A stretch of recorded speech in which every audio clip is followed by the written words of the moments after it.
بسم اللہ الرحمن الرحیم۔ حضرت مولانا شمس الدین محمد رومی حضرت مولانا جامی کی اولاد میں سے تھے۔ آپ کا بیان ہے کہ میری آرزو تھی کہ مجھے خواب میں حضرت محمد رسول اللہ صلی اللہ علیہ وآلہ وسلم کی زیارت نصیب ہو۔ میری والدہ نے ایک دعا شب جمعہ کو چند بار پڑھنے کو بتائی۔ میں نے یہ بھی سنا تھا کہ جو شخص شب جمعہ 3000 مرتبہ درود شریف پڑھے گا اس کو حضرت محمد رسول اللہ صلی اللہ علیہ وآلہ وسلم کی زیارت نصیب ہوگی۔ غرض یہ دونوں عمل کر کے میں سو گیا۔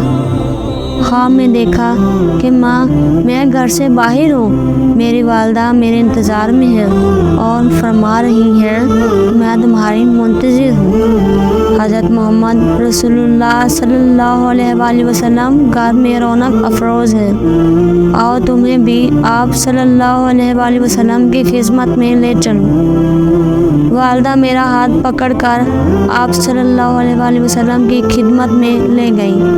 میں نے دیکھا کہ آپ صلی اللہ علیہ وآلہ وسلم جلوہ افروز ہیں اور آپ صلی اللہ علیہ وآلہ وسلم کے گرد ایک اچھا خاصا مجمع ہے۔ آپ صلی اللہ علیہ وآلہ وسلم کچھ تحریر املا کرا رہے ہیں اور لوگ یہ تحریریں ساری دنیا میں بھیج رہے ہیں۔ حضرت مولانا اشرف الدین عثمان زیارت گاہی جن کا شمار علماء ربانی میں ہوتا ہے لکھ رہے ہیں۔ میری والدہ نے عرض کیا، یا رسول اللہ، وہ لڑکا جس کی آپ صلی اللہ علیہ وآلہ وسلم نے بشارت دی تھی وہ عمر دراز، دولت مند، برزخ صفات ہوگا، کیا یہی ہے؟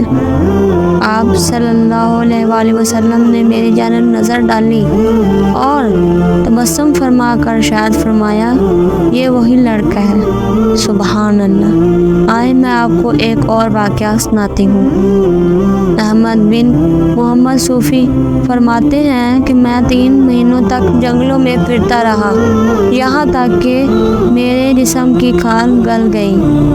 بعد میں مدینہ شریف آیا اور سلام عرض کیا اور روزہ اقدس کے پاس سو گیا۔ میں نے حضرت رسول اللہ صلی اللہ علیہ وآلہ وسلم کو خواب میں دیکھا۔ آپ صلی اللہ علیہ وآلہ وسلم نے فرمایا، احمد آ گیا، دیکھ تیرا کیا حال ہے؟ میں نے عرض کیا، میں بھوکا ہوں، آپ صلی اللہ علیہ وآلہ وسلم کا مہمان ہوں۔ آپ صلی اللہ علیہ وآلہ وسلم نے فرمایا، ہاتھ کھول۔ جب میں نے ہاتھ کھولا تو آپ صلی اللہ علیہ وآلہ وسلم نے اس میں چند درہم رکھ دیے۔ جب میں بیدار ہوا تو وہ درہم میرے ہاتھ میں تھے۔ بازار گیا اور کھانا خرید کر کھایا اور واپس بستی چلا گیا۔ سبحان اللہ۔